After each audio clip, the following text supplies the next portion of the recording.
The snow didn't care that I had nowhere to go. It fell in thick, relentless sheets, pressing against my back like cold hands trying to push me forward.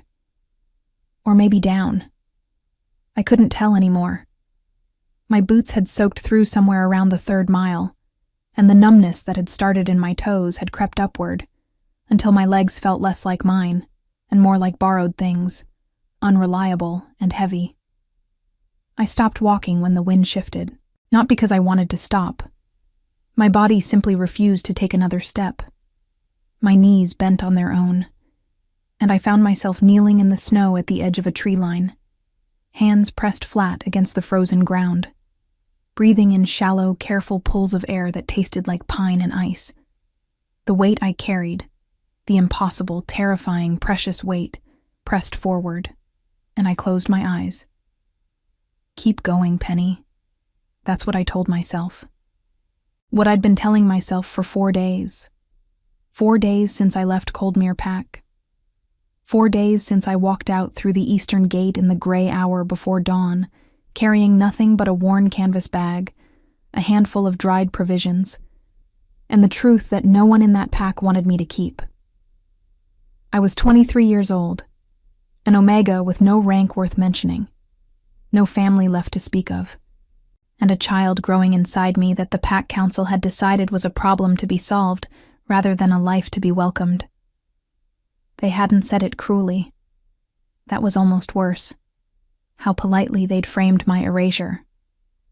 It would be better for everyone, Elder Doran had said, folding his hands on the table like we were discussing crop rotation.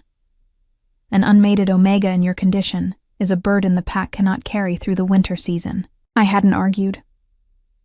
I had learned long ago that Omegas who argued disappeared quietly. So I left quietly instead, on my own terms, which felt like the only victory left to take.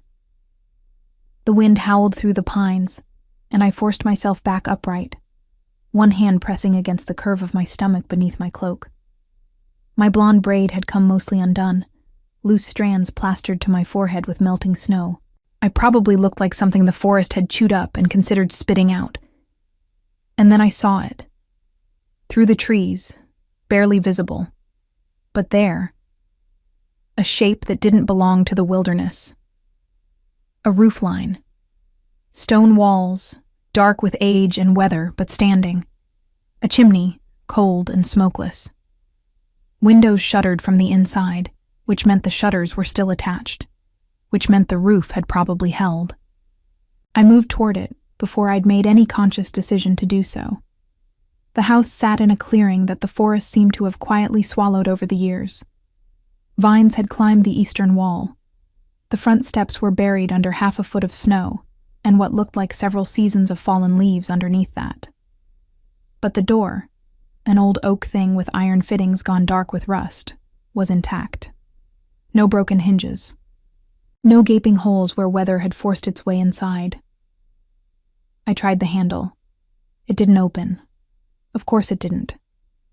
I stood there for a moment, swaying slightly from exhaustion, and then I noticed that one of the ground floor shutters on the left side of the house had a gap at its lower corner. Just a gap. Wide enough, maybe, if I worked at it.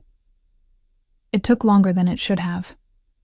My fingers were clumsy, and I had to stop twice to rest, leaning my forehead against the cold stone wall and breathing through the ache in my lower back that had become my constant companion these past weeks. But eventually the shutter swung inward with a groan of protest, and the window behind it, old glass, wavy and thick, was unlatched. I climbed through with considerably less grace than the word climbed implies. Inside, the darkness smelled of dust and cold ash, and something underneath both of those things. Something that had once been a home. Wood smoke, long faded. Dried herbs hanging from a ceiling beam, brittle and colorless with age. A table with 2 chairs. A hearth wide enough to stand inside. And beside the hearth, a stack of firewood that someone had left, or forgotten, or perhaps placed there with the quiet faith that someone who needed it would eventually arrive. I stood very still in the middle of that dark, cold room, and I cried. Not dramatically. Not the kind of crying that demands an audience. Just the quiet, helpless kind. Tears running down my face while I stood there with my canvas bag at my feet and my hands pressed to my stomach, feeling the faint, fluttering movement of the life inside me that had no idea how precarious our situation was. "It's all right," I told them silently. "I found us something. I found flint and steel in the kitchen drawer, which struck me as almost miraculous. The fire took on the third attempt, and I fed it carefully, adding small pieces first and then larger ones, watching the orange light spread across the stone floor. The room began to warm by degrees. I draped my wet cloak over one of the chairs near the hearth and sat on the floor with my back against the warm stone, my hands wrapped around my knees, and I looked around at what I'd found. It wasn't much, but it was shelter. It was dry. It was mine, at least for tonight.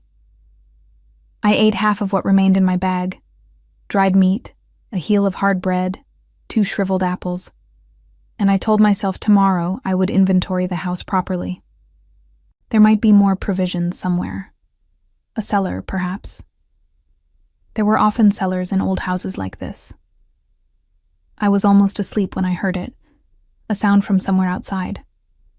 Not the wind, which had a voice I'd grown familiar with over 4 days of walking. Something else, something that moved with intention through the snow. Multiple somethings. I sat up slowly, my heart loud in the sudden silence of my own attention. The fire crackled. Outside, snow fell.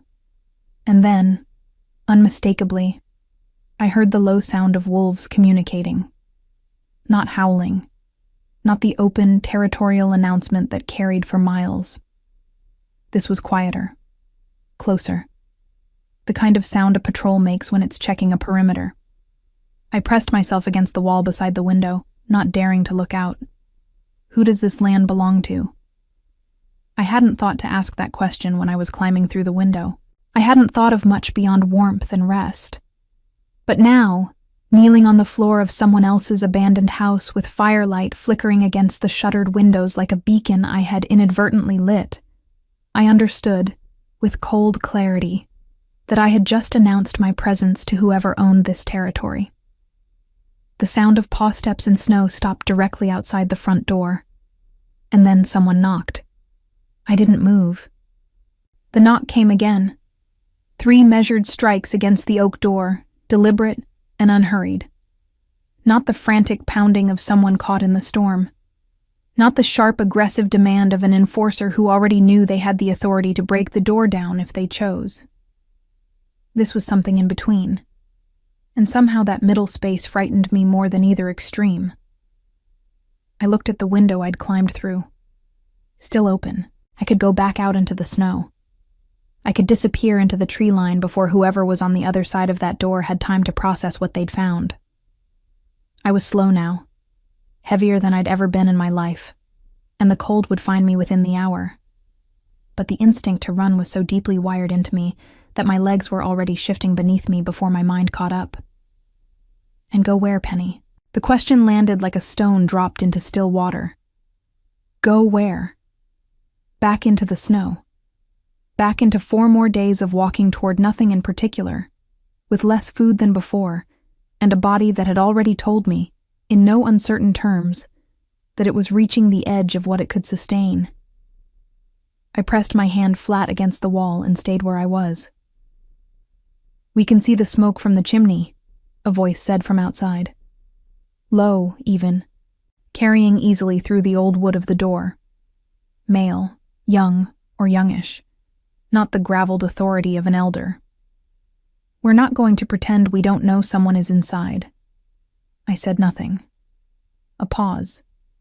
Then a different voice, this one slightly higher, carrying a note of something almost like wry amusement.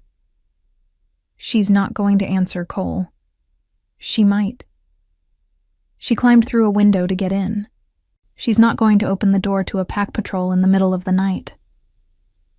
They knew about the window, which meant they'd circled the house, which meant they were thorough, and I hadn't heard all of them, only the ones who'd approached the front. My name is Cole Varden, the first voice said. I'm the patrol lead for the Ashvale territory. This land belongs to AlphaKing Kale.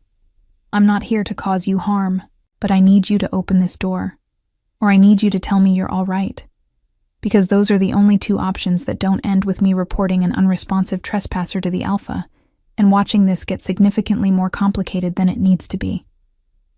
The AlphaKing. I had heard that name. Everyone had heard that name. Kale of Ashvale. The king who had consolidated 4 fractured territories into one in less than 3 years, who was said to govern with a coldness that wasn't cruelty so much as an absolute absence of sentiment. Not a monster, by most accounts, but not a story that ended comfortably for Omegas, who trespassed on his land without invitation. I stood up. My legs protested. My back protested more. But I crossed the room, and I put my hand on the door latch, and I said, loudly enough to be heard, I'm going to open the door. I'm not armed. I'm not a threat to anyone. A beat of silence. All right. I opened it. The cold rushed in immediately, and I had to grip the door frame against the sudden shock of it. There were 3 of them on the steps. 2 I catalogued quickly as patrol wolves in dark, practical clothing, hands visible, postures carefully non-aggressive in the way that trained enforcers learn when they want to de-escalate. The one in front, Cole Varden, presumably, was perhaps 30, with a steady, dark-eyed gaze that swept over me in a single assessing pass, and then went very, very still. I watched him recalibrate. Whatever he'd expected to find, a rogue, a criminal, a territorial threat, he had not expected a woman with a blonde braid, half fallen out of its tie, dark circles under her eyes, a worn cloak dripping snowmelt on the threshold, and the unmistakable silhouette of late pregnancy beneath her traveling dress. Oh, he said. Just that. I didn't know whose territory this was, I said. My voice came out steadier than I felt. I've been walking for 4 days. I saw the house. I needed shelter. I'll leave at first light if that's what's required. Cole looked at the wolf to his left, who looked back at him with an expression I couldn't fully read.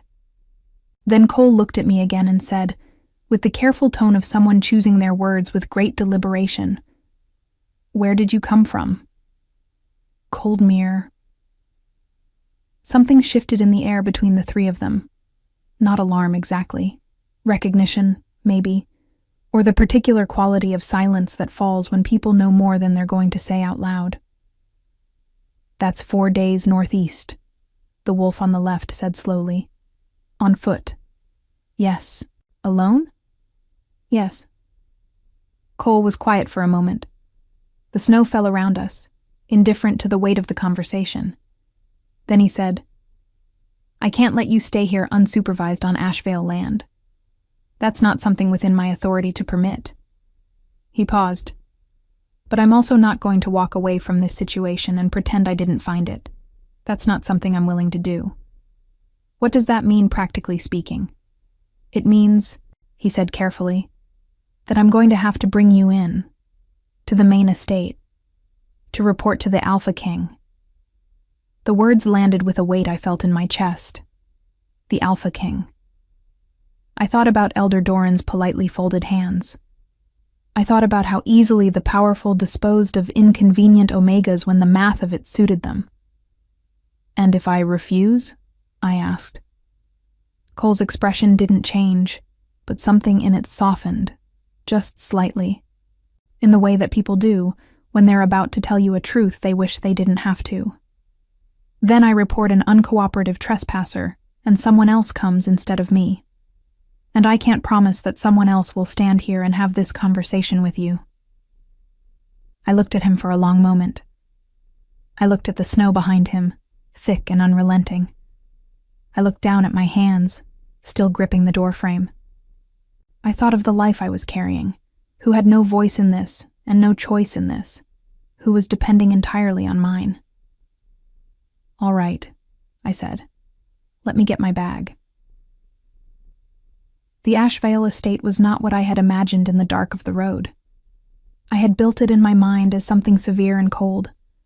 All stone angles and narrow windows, a place designed to project dominance rather than shelter anything living. What I found? When Cole's patrol brought me through the outer gates as the night deepened toward its earliest morning hours, was something that defied that picture entirely. The estate was vast, yes, but it had clearly been added to over generations. Older stone buildings connected to newer timber construction, lanterns burning along covered walkways, the sound of a river somewhere below the eastern slope. It smelled of wood smoke and pine resin and something warm underneath, the collective breath of a large household that had been there for a long time. A woman met us at the inner door, middle-aged, sharp-eyed, with the no-nonsense posture of someone who managed large numbers of people and had long since stopped being surprised by anything. She looked at me the way a doctor looks at a patient brought in from the cold, quickly, clinically, cataloging what needed to be addressed. "I'm Nara," she said. "I run the household. Come inside." "The Alpha," Cole began.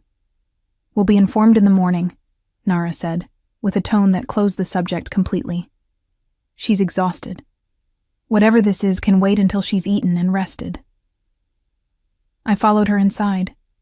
She put me in a room on the ground floor, small but clean, with a bed that had actual quilts, a fire already burning, and a basin of warm water on the table.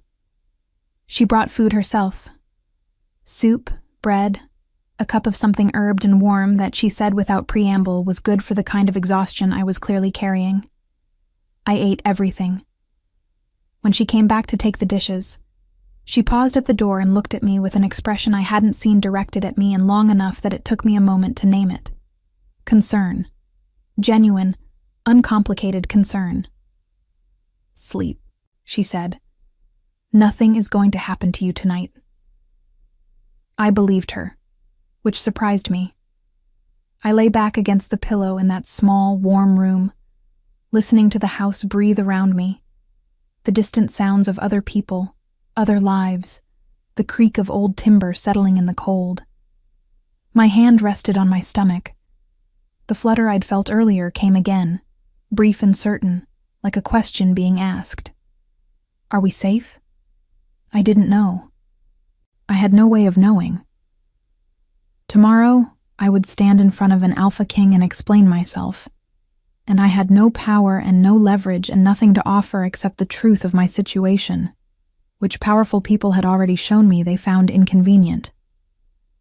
But tonight the fire was warm. Tonight someone had brought me soup without asking anything in return. I closed my eyes, and for the first time in 4 days, I let myself sleep. I didn't dream, but somewhere in the deepest part of that sleep, I had the strange, irrational sense that something was watching over the house. Not threateningly. The way certain things in the world are simply present, patient, enduring, and unmoved by weather. I didn't know it then.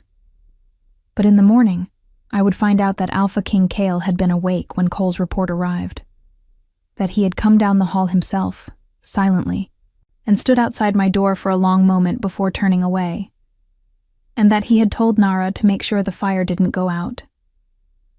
I woke to gray morning light pressing through the curtain gap and the distant sound of the household already in motion. For exactly 3 seconds, I didn't remember where I was. I felt only the warmth of the quilts, the softness beneath me that was so foreign after 4 nights on frozen ground that my body had apparently decided it was a hallucination and refused to fully accept it. Then memory returned in a quiet rush. The snow, the house, Cole's measured voice on the doorstep, Nara's soup. And with it came the awareness that today was the day I would have to account for myself to someone who had every reason to send me back out into the cold. I sat up slowly and took stock. My boots had been cleaned and set near the hearth to finish drying. My cloak, which had been draped over the chair when I fell asleep, had been moved to a hook on the wall. On the table beside the basin, there was now a small breakfast: bread, butter, a boiled egg, a cup of tea gone slightly cool, that hadn't been there when I'd closed my eyes. Someone had come in while I slept and done these small, careful things without waking me. I sat with that for a moment. It was such a simple set of gestures, and yet I could not remember the last time anyone had done something for me without calculating what they would need in return. I ate. I washed my face. I rebraided my blonde hair as neatly as I could manage, which was not very neatly. My hands weren't quite steady. And then I sat on the edge of the bed and waited, because there was nothing else to do. Nara came for me an hour later. She didn't offer me reassurances on the walk through the estate's interior hallways, which I found I appreciated more than I would have appreciated false comfort. She walked at a pace that accommodated mine without making a production of it, and she pointed out, in the tone of someone passing along practical information rather than making conversation. The AlphaKing has been informed of the situation. He will hear what you have to say before any decision is made. He does not make decisions without information. That much I can tell you with certainty. What kind of man is he? I asked. Nara was quiet for a few steps. Precise, she said finally. He says what he means. He does not enjoy people who waste his time with apologies or theater. Tell him the truth plainly, and you will fare better than most. The hallway opened into a broader corridor, then into a room that stopped me at the threshold for a moment. Not because it was intimidating in the way throne rooms are designed to intimidate, with their high ceilings and their deliberate coldness. It was the opposite. It was clearly a working room, a large table covered in maps, ledgers stacked at one end, 2 chairs pulled close to a hearth where a fire burned steadily. Bookshelves lined 2 walls. Morning light came through tall windows that looked out on a landscape of snow-covered hills rolling away toward a dark tree line. And standing at those windows, his back to the room, was Kale. I had built a picture of him from the stories that traveled between packs, the way all important rumors travel. Carried in the mouths of traders and messengers, embellished at every stop. I expected someone designed to look powerful, broad and cold and deliberately imposing, the physical embodiment of authority. What I found was a man who simply stood very still. He was tall, yes. That part the stories had right. Dark-haired, with the kind of build that spoke of a life that demanded physical capability, rather than one that cultivated it for appearance. But what I noticed first, in the moment before he turned, was the stillness itself. The quality of someone who had learned to occupy space without announcing it. Someone who watched more than he spoke, and thought more than he watched. He turned when Nara closed the door behind me. His eyes were the color of deep water. Gray-green, difficult to read in the way that water is difficult to read, showing you a surface while hiding the depth beneath. They moved over me in the same assessing way Coles had the night before, but slower, more thorough. Not unkind, but entirely honest in their attention, which was somehow more uncomfortable than unkindness would have been. "Sit down," he said. "Not please sit, and not you may sit. Just the simple directive, without ceremony." I remembered what Nara had said about theater, and I crossed the room and sat in the chair nearest the hearth without comment. He remained standing. Not in the way that people stand to assert height over someone seated. He moved to the side of the table and leaned against it, which actually brought him closer to my level, and looked at me with that steady, water-deep gaze. "Your name," he said. "Penny. Pack. Coldmere, formerly." A slight pause at that word. Formerly. "You left." "I did." "Before or after they asked you to?" The question was so direct that it landed like a small stone dropped from a height. I felt the impact of it somewhere behind my sternum. He wasn't asking to be cruel. I could hear that. He was asking because he already had a theory, and he wanted to know if the truth matched it. "They made it clear," I said carefully, "that remaining would cause problems for everyone involved." Including you? Especially me. He nodded once, slowly, as if this confirmed something he'd suspected. Coldmere's council, he said, has a history of resolving inconvenient situations by relocating them rather than addressing them. I'm familiar with Elder Doran's methods. I looked at him. You know Doran. I know of him.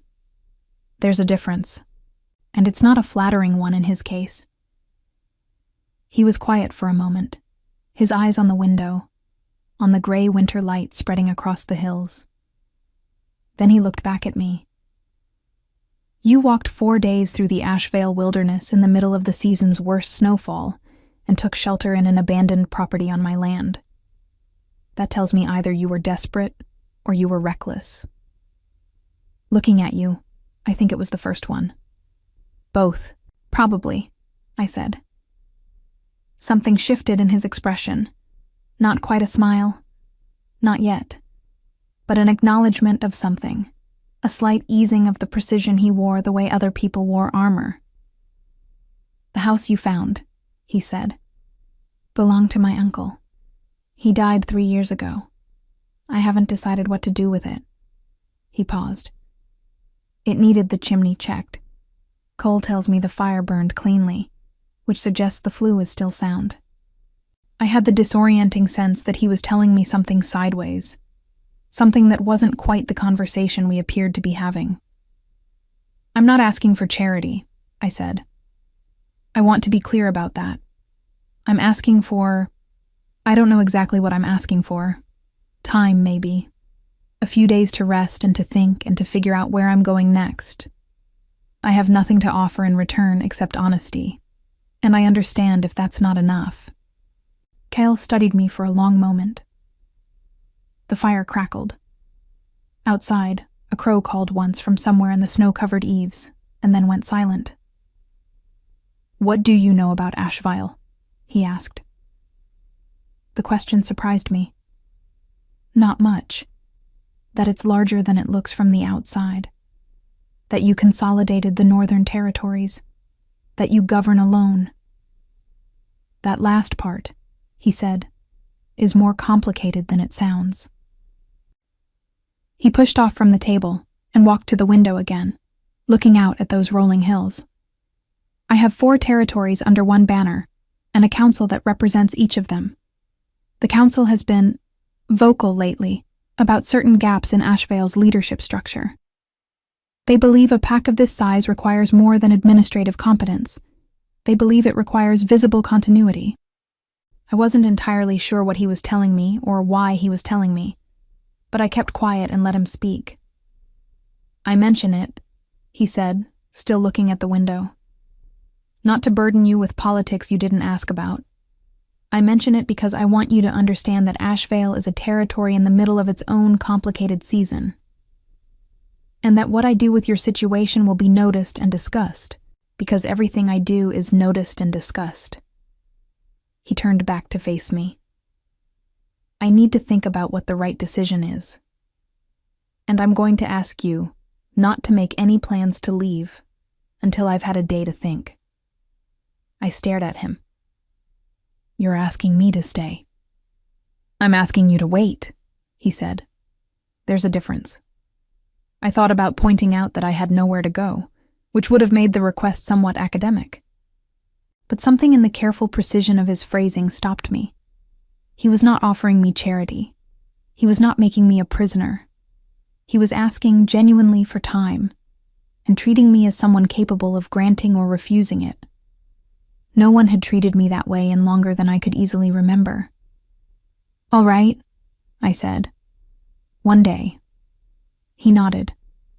And then, as if the conversation had reached a natural conclusion, and he saw no reason to pad it with social ritual, he walked back to his table and picked up a map, and I understood that I was being quietly dismissed. Not unkindly, but thoroughly. Nara was waiting in the hall. She looked at my face, apparently read something in it that satisfied her, and said, "Come. I'll show you the rest of the house." I followed her, my hand resting on my stomach, turning over the conversation in my mind like a stone found on a path. Smooth on one side, rough on the other, and heavier than it looked. That afternoon, sitting in the warm kitchen while Nara's staff moved around me with the comfortable efficiency of people who knew their work well, one of the younger women, a girl of perhaps 19 named Bess, with quick hands and a quicker smile, sat across from me with 2 cups of tea and said conversationally, "You know, the Alpha hasn't asked anyone to stay in years." I looked at her. "I'm sure he has guests." "Guests are different," Bess said, wrapping both hands around her cup. "Guests are invited and scheduled and managed. He asked you." She tilted her head. "He came down the hall himself last night. Did Nara tell you that?" "She didn't. He stood outside your door for a bit." She said it matter-of-factly, without weight, as if it were simply an interesting detail rather than a significant one. "Then he went back upstairs and told the night staff to keep your fire going." She took a sip of her tea. "He hasn't done anything like that in a long time." I looked down at my cup and said nothing, but my hand had stilled against my stomach, and somewhere in the careful architecture of walls I'd spent years building around myself, something shifted. Just slightly, like a single stone moving in a wall that had been perfectly still for a very long time. One day became 3. I didn't plan it that way. On the second morning, I woke expecting Cale to summon me back to that map-covered room and deliver whatever verdict he'd spent the night constructing. Instead, Nara appeared at my door with a heavier dress draped over her arm, wool, deep gray, practical and warm, and said that the Alpha had been called into an all-day council session, and that I was welcome to move through the household freely until he was available. I borrowed the dress. It fit better than anything I'd worn in months. By the 3rd day, I had stopped counting hours. The estate had a rhythm that was nothing like Coldmere's. In Coldmere, the pack hierarchy made itself felt in 100 small daily ways. Who ate first, who spoke first, who moved aside in corridors and who didn't.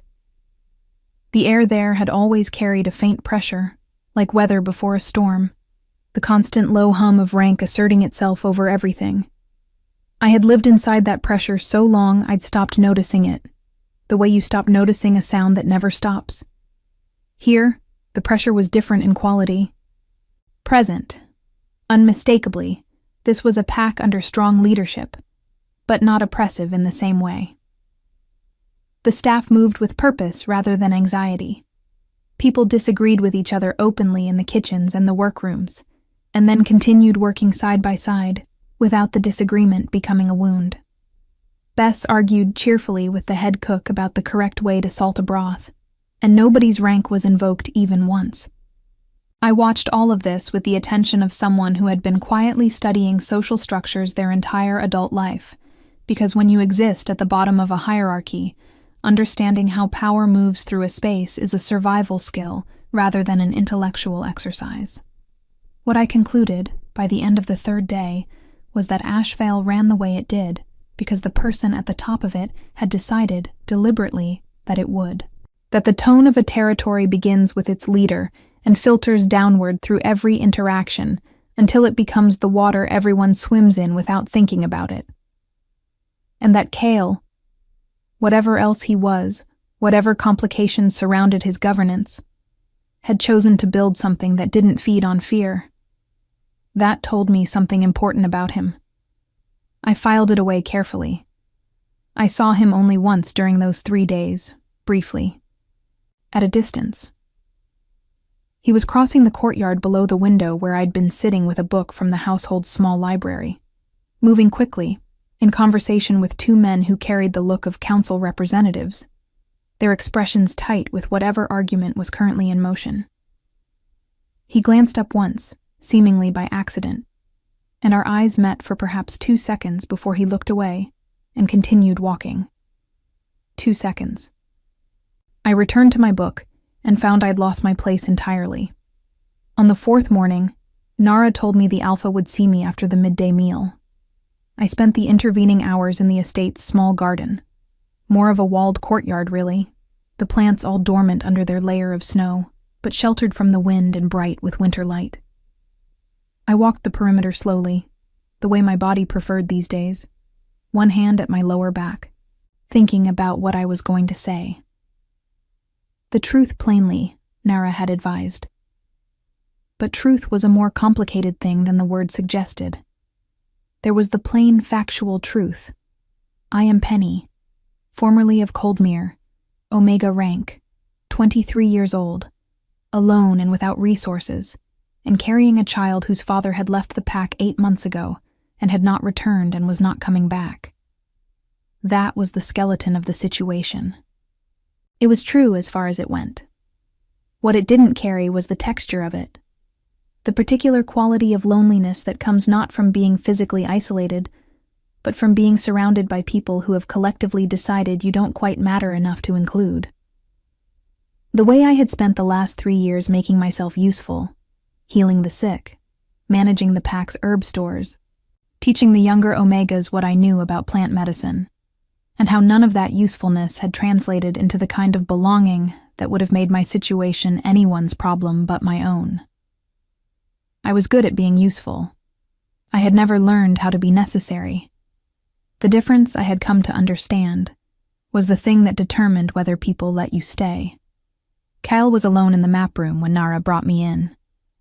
The council representatives were gone. The table had been partially cleared, the ledgers stacked more neatly.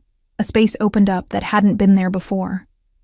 He was standing at the window again, which I was beginning to think was simply where he stood when he was thinking. The way some people pace, and others go still. He turned when I entered, and this time I noticed that he looked tired. Not visibly, in the way of someone who'd slept badly. More the tiredness that accumulates over time.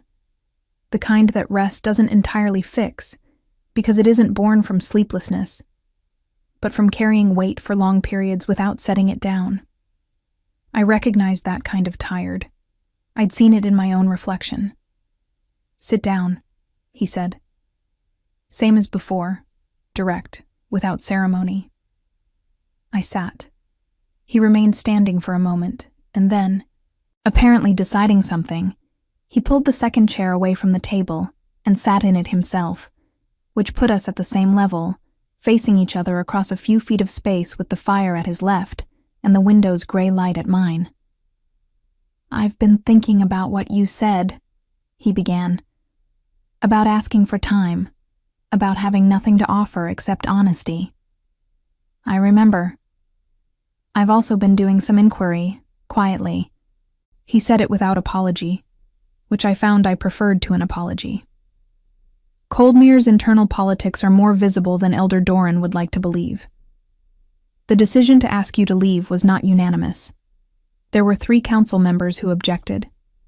They were overruled by Doran and 2 others who have been managing the pack's public image above its people's welfare for some time. A pause. That's not to say the decision wasn't legal by Coldmere's own governance structure. It was. I'm simply telling you what the inquiry found. "Why?" I asked. "Because I want you to know that I looked, that I don't make decisions about people based on what one side of a story presents." He rested his forearms on his knees, a gesture that struck me as unconsciously less formal than everything else about him. And because what I'm about to say will make more sense if you understand that I investigated rather than assumed. I waited. "Ashvale has a healer position," he said.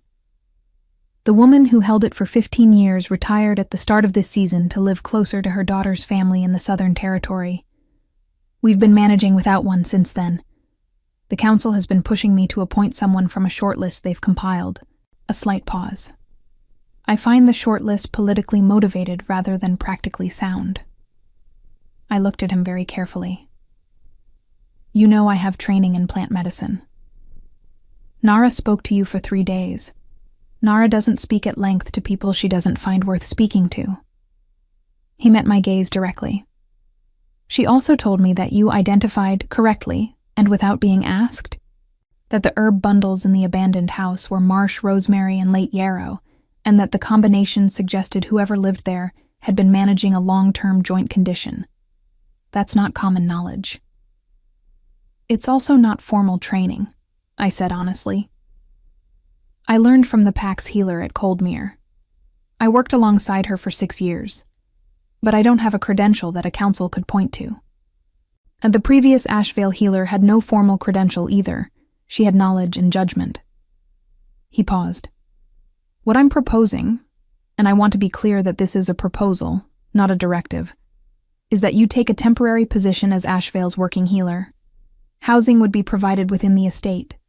Meals, supplies, everything practical that the role requires. The arrangement would be assessed after 6 months by both of us, and either party could end it with appropriate notice. The room was very quiet. The fire crackled. I could hear faintly the sound of the courtyard below. Someone calling to someone else, a dog barking once and then going silent. You'd be offering shelter to an unmated Omega in late pregnancy, I said. In a territory where your council is already making noise about your leadership. That's not a neutral political gesture. No, he agreed. It's not. Why would you do that? He was quiet for a moment. Not the quiet of someone searching for an answer, but the quiet of someone deciding how honest to be with an answer they already have. Because the alternative, he said finally, is to send you back out into the snow, and that is not something I'm willing to do. He said it the same way he said everything, plainly, without decoration, as if it were simply a fact about himself that he was reporting. Ashvale's strength has never come from its size or its political alliances. It's come from the choices made when the choices weren't easy. I'd rather explain a decision that was right than defend one that was convenient.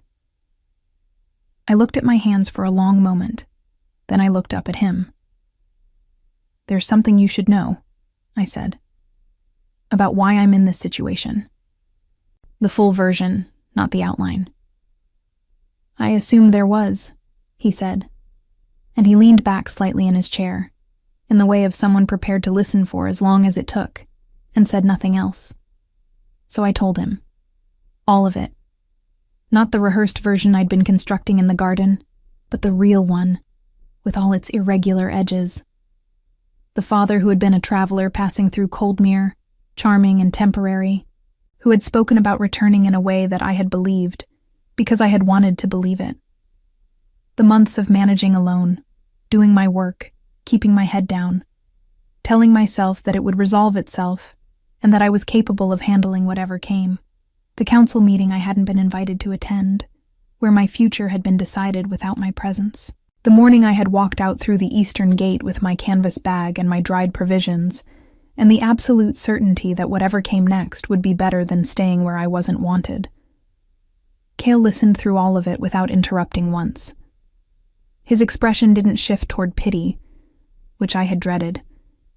It stayed in that steady, attentive register, someone receiving information and treating it with the seriousness it deserved.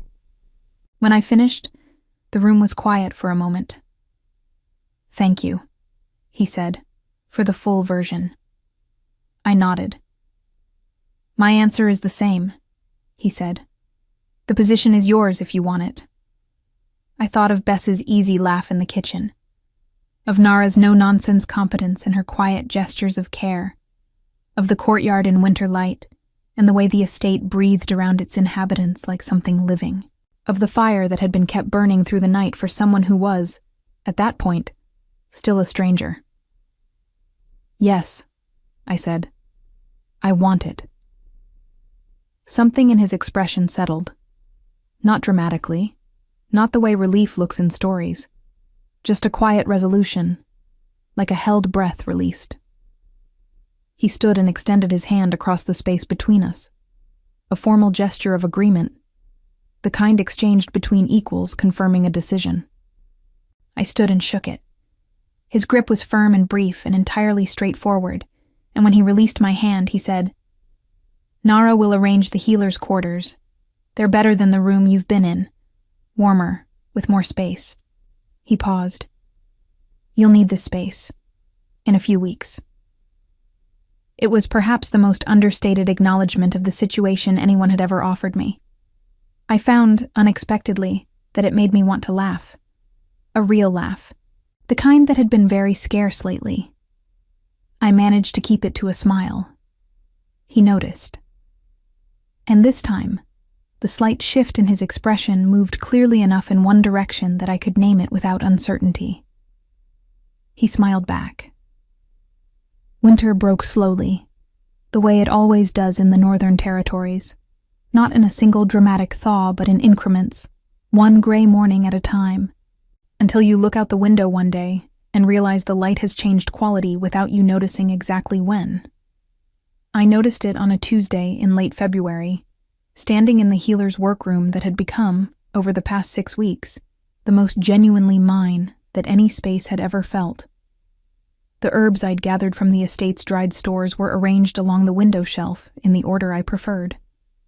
My notes, observations, formulations, the careful records of every member of the pack I'd treated since taking the position, filled 2 ledgers that I'd requested from the household stores and received without question.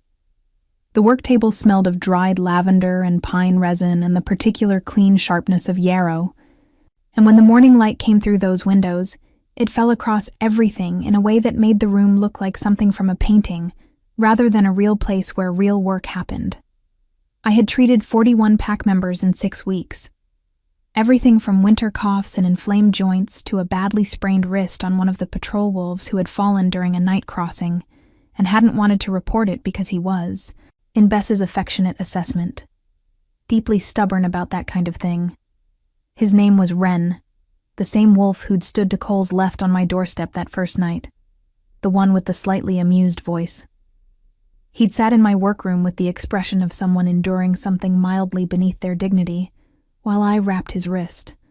And then he'd come back 3 days later to tell me it felt better, and stayed for an hour talking about the territory's eastern boundaries, with the ease of someone who had decided, somewhere between the doorstep and the workroom, that I was trustworthy. That was how it happened with most of them. Not dramatically. Not with formal declarations of acceptance. Just gradually, and then all at once. The way trust tends to move when it moves honestly. Cole checked in every few days, officially to report on patrol activities that intersected with anything health-related, unofficially because he had appointed himself something between a liaison and a quiet guardian, and seemed to feel that keeping an eye on things was both his responsibility and his preference. He didn't make a production of it. He simply appeared, asked useful questions, listened to the answers, and left having made whatever small adjustment needed making. Bess came every morning with tea, and stayed as long as the kitchen would let her, which was usually longer than it should have, and filled the workroom with the particular warm noise of someone who finds silence uncomfortable and has decided that you are a suitable audience for everything that crosses her mind. And Nara managed the household with the same precise, undemonstrative competence she brought to everything, and expressed her regard for people not through words, but through the quality of her attention to their practical needs. She had, without announcement, arranged for the healer's quarters to be fitted with an additional brazier before the worst of February's cold arrived.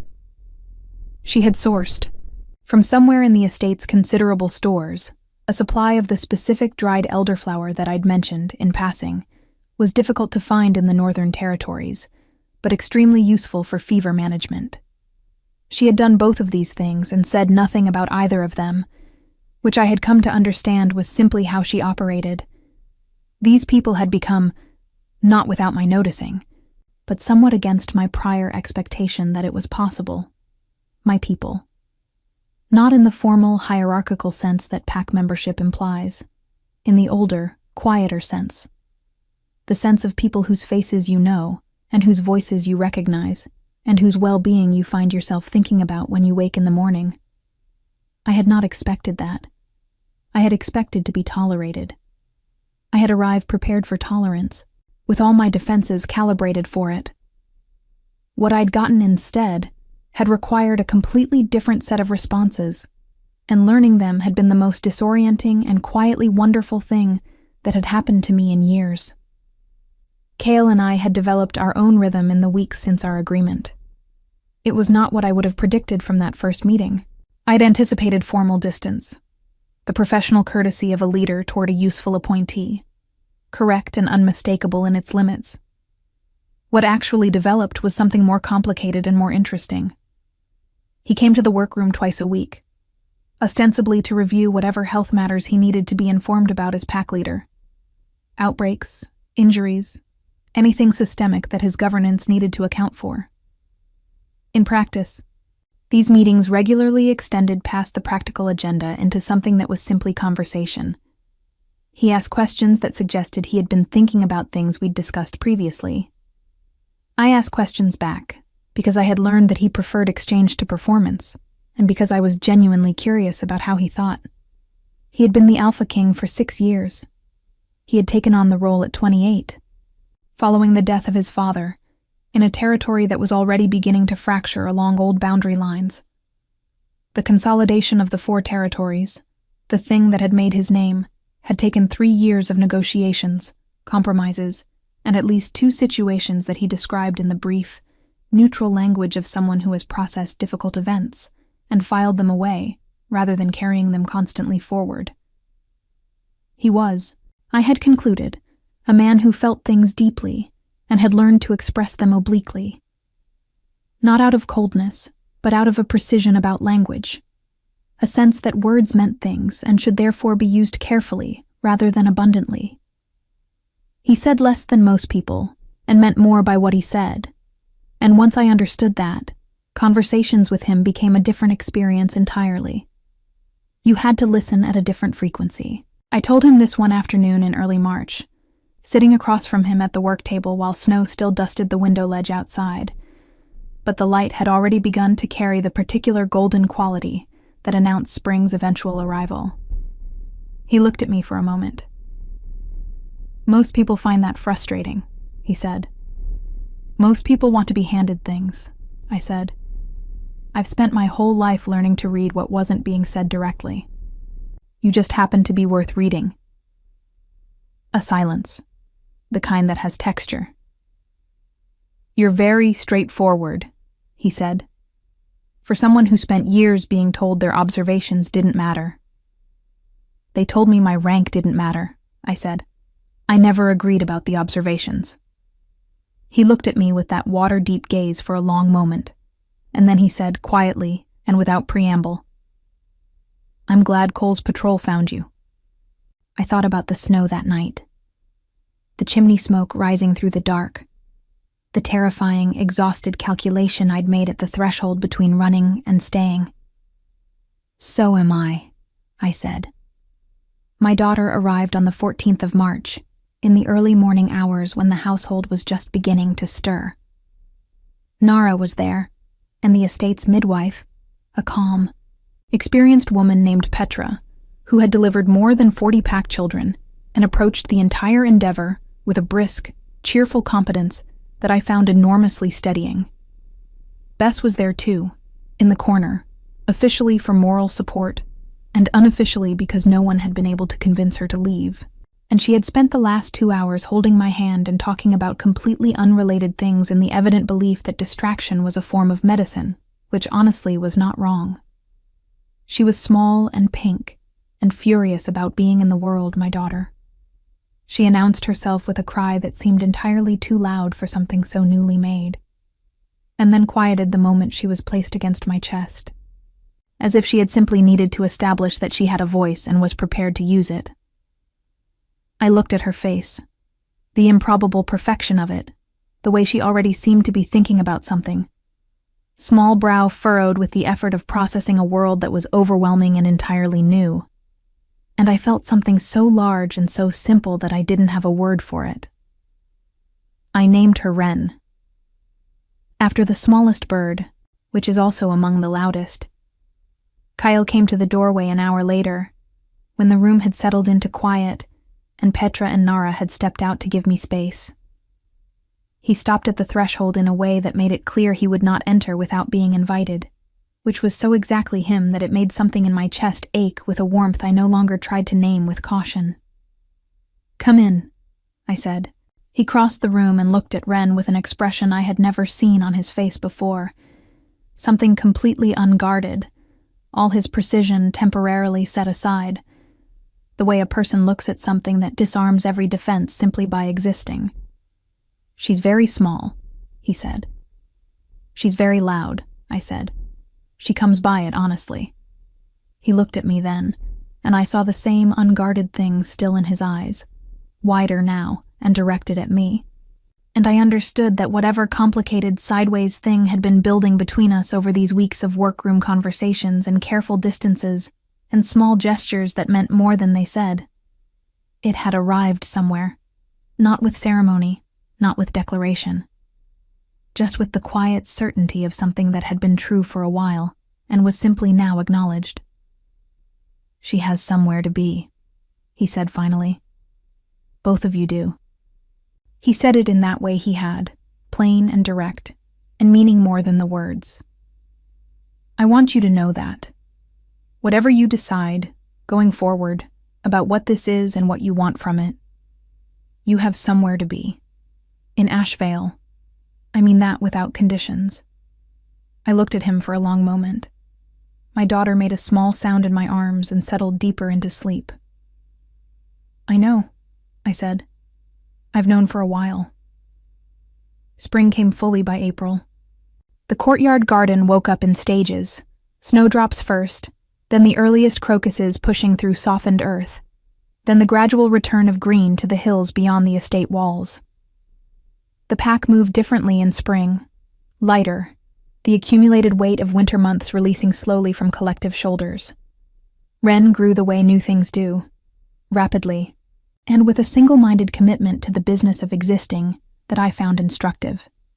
She was curious and stubborn, and had a way of looking at unfamiliar people with an evaluating steadiness that Cole, meeting her for the first time at 6 weeks old, said reminded him uncomfortably of the AlphaKing, which made Cale, who was standing nearby, go entirely still for a moment, before something in his expression shifted into what I had learned to recognize as the version of amusement he allowed himself in company he trusted. The council, for their part, had surprised me. There were 2 members who had opposed my appointment quietly, and continued to do so, in the way of people who have decided their position is a matter of principle, rather than examining whether the principle still applies. But the majority had come around, not through argument, but through the simpler mechanism of watching the pack's health outcomes improve over the winter months and finding it difficult to argue with results. Wren had become, improbably, something of an advocate. Not by making speeches, but by telling the truth plainly when people asked, which in a pack like Ashvale carried more weight than any formal endorsement. In June, 3 months after Wren's arrival, Cale and I walked the eastern hills together in the long evening light of early summer. Wren was with Bess, who had been campaigning for unsupervised time with her since approximately the 2nd week, and had finally been granted it with the understanding that any report of chaos would result in its immediate rescission. We walked slowly, the hills green and wide around us, the estate visible behind us in the last of the golden light. We talked about small things first. The herb garden's summer inventory, a dispute between 2 of the Northern Territory representatives that had resolved itself more peacefully than expected. Wren's new habit of grabbing whatever came within reach and examining it with total concentration. And then, in the natural pause that came after the small things had been said, Cale stopped walking and turned to face me with the look of someone who has been thinking about something for long enough that they've decided the time for thinking is finished. "I have something to say," he said, "and I want to say it plainly." "You always say things plainly," I said. "Not always," he said. "Not about this." A pause. "I asked you to stay because it was the right thing to do.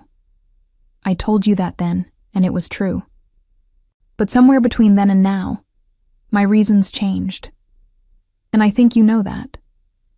And I think I've been conducting myself as though you knowing it was the same as my having said it, which is not fair to you and not honest of me. The evening light made everything look like a memory already, soft and golden and too beautiful to be quite real. "You're saying it now," I said. "I'm saying it now." He looked at me with that water-deep gaze that I had spent months learning to read, and what I saw in it was the thing I'd been careful not to name for fear of being wrong. You and Ren are not here because of charity or politics, or what the council finds convenient. You're here because this is where you belong. And I would very much like, if you're willing, to stop pretending that's not what I believe. I thought of the eastern gate at Coldmere. Gray dawn, canvas bag over my shoulder, walking into the snow because staying had become impossible. I thought of the abandoned house and the fire I'd built from someone else's woodpile, and the knock on the door that I'd almost not answered. I thought of all the ways that life had been trying to bring me somewhere I didn't know to look for. I'm willing, I said. He nodded once. And then he did something I had not seen him do with anyone. He offered me his hand, not in the formal way of an agreement being sealed, but simply open, offered, the way you offer something you hope will be accepted without conditions.